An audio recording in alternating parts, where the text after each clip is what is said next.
guys, Assalamualaikum warahmatullahi wabarakatuh. Kembali lagi di channel pembelajaran biologi ya.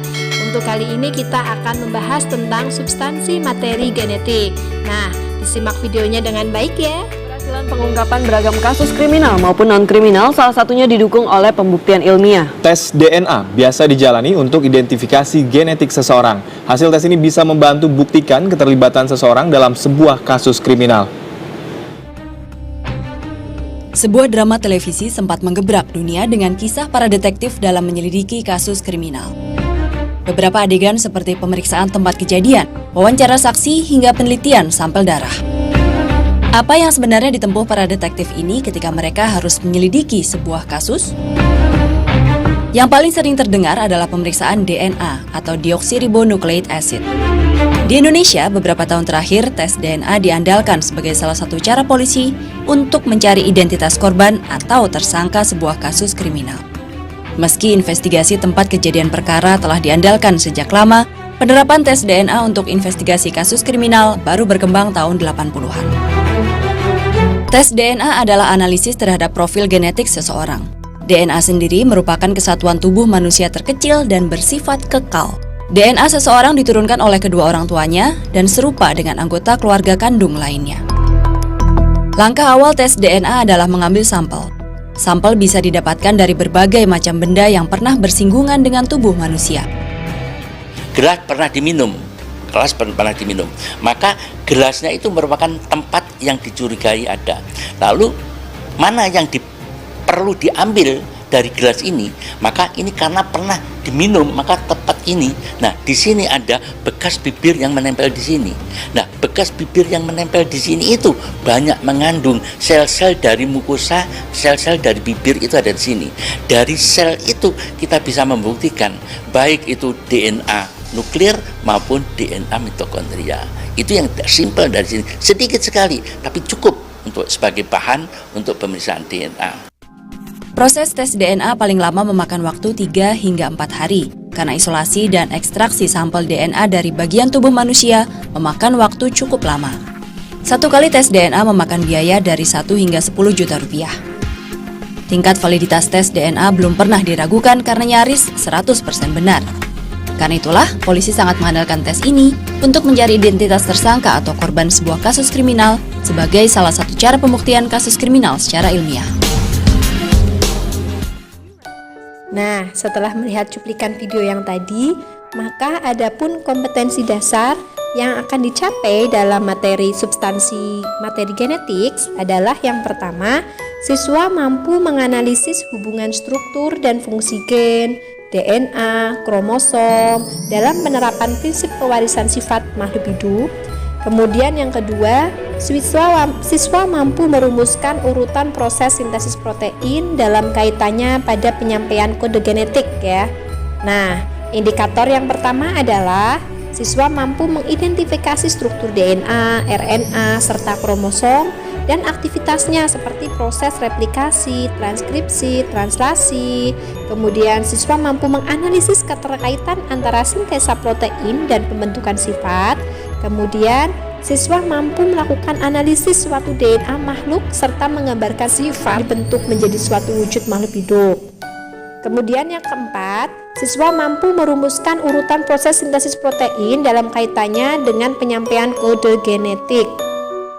Nah, yang terakhir, siswa mampu merepresentasikan hasil rumusan urutan proses sintesis protein dalam kaitannya dengan penyampaian kode genetik.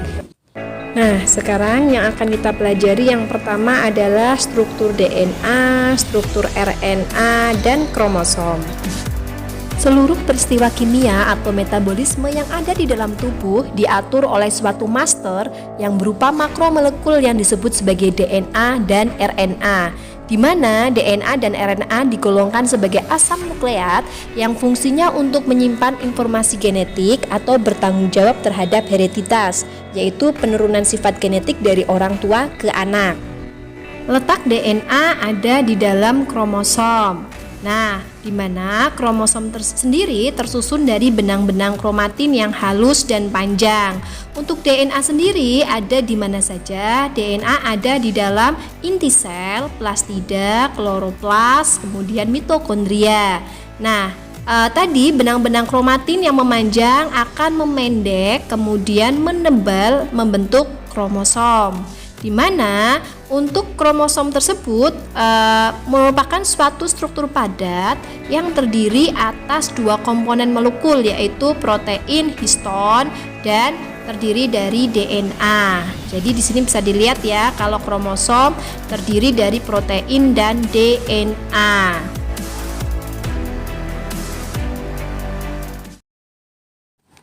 Untuk pengemasan kromosom secara singkat adalah sebagai berikut. Untaian DNA yang dipintal pada suatu set protein, yaitu histon, akan menjadi suatu bentukan yang disebut sebagai nukleosom. Nah, unit-unit nukleosom akan membentuk benang-benang yang lebih padat dan terpintal menjadi lipatan-lipatan selenoid. Sementara lipatan selenoid akan membentuk benang-benang kromatin. Nah, untuk benang-benang kromatin sendiri tersusun untuk membentuk kromosom. Jadi urutan untuk struktur kromosom berawal dari DNA, nukleosom, selenoid, kromatin, baru kromosom.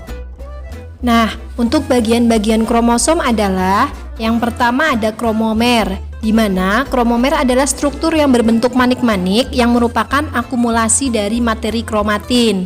Kemudian yang kedua ada sentromer. Sentromer adalah daerah lekukan atau kontriksi di sekitar daerah pertengahan kromosom. Kemudian ada kinetokor, yaitu tempat pelekatan benang-benang spindle dan tempat melekatnya lengan kromosom. Ada satelit, yaitu bagian kromosom yang berbentuk bulatan dan terletak di ujung lengan kromatid. Sementara yang terakhir adalah telomer, yaitu daerah terujung kromosom yang fungsinya untuk menjaga stabilitas bagian ujung kromosom agar DNA-nya tidak terurai. Nah, itu tadi bagian-bagian kromosom. Kemudian berdasarkan bentuknya, kromosom sendiri dibagi menjadi 4 ya. Yang pertama ada metasentrik, artinya kromosom yang letak sentromernya berada di tengah-tengah kromatid, sehingga kromatid terbagi menjadi 2. Kemudian ada submetasentrik, adalah kromosom yang letak sentromernya berada tidak di tengah-tengah kromatid, sehingga kromatid tidak terbagi sama panjang. Akrosentrik adalah kromosom yang letak sentromernya dekat ujung, sementara telosentrik adalah kromosom yang letak sentromernya di ujung kromatid. Nah, jadi bisa dibedakan ya antara metasentrik, submetasentrik, akrosentrik, dan telosentrik. 23 pasang kromosom yang dimiliki manusia terdiri dari bentuk metasentrik, submetasentrik, dan akrosentrik. Nah, perlu diingat ya, bentuk kromosom yang terlihat jelas di dalam nukleus yaitu pada saat terjadi pembelahan atau metafase. Namun, ketika tidak terjadi pembelahan, maka kromosom yang ada di dalam nukleus akan terlihat seperti benang-benang kromatin. Bisa dilihat di sini ya. Ini adalah gambaran kariotip dari manusia. Kariotip adalah susunan kromosom berdasarkan panjang, jumlah, bentuk, dan perwarnaan kromosom dari sel somatik suatu individu. Nah, untuk manusia terdiri dari 23 pasang kromosom, di mana untuk 22 pasangnya disebut sebagai autosom atau sel tubuh.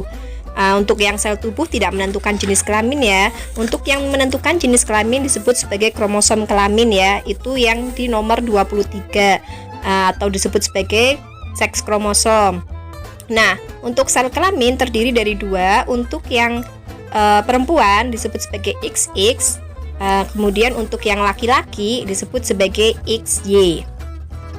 Untuk penulisan kromosom adalah sebagai berikut. Laki-laki 22AA plus XY atau 40A plus XY, di mana 22AA plus XY artinya 22 pasang autosom dan sebuah kromosom X dan Y.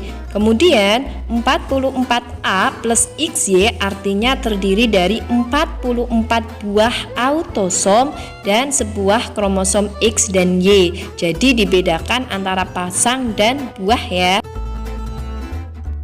Untuk penulisan pada wanita adalah 22AA plus XX atau 44A plus XX. Jadi artinya sama ya seperti yang di laki-laki, hanya wanita bedanya memiliki sepasang kromosom X. Jadi pada wanita XX, laki-laki XY. DNA, RNA, gen, dan kromosom disebut sebagai materi genetik karena bertanggung jawab terhadap pewarisan sifat-sifat genetik dari induk kepada keturunannya, di mana gen-gen yang berderet pada kromosom akan memiliki tugas khusus dalam waktu yang beraksi pada khusus pula. Ada gen yang aktif pada masa embrio, ada yang aktif di masa anak-anak, dan ada pula yang aktif setelah dewasa. Jangan lupa untuk saksikan video berikutnya, yaitu struktur dari DNA dan RNA. Terus semangat belajar ya. Salam biologi. Assalamualaikum warahmatullahi wabarakatuh.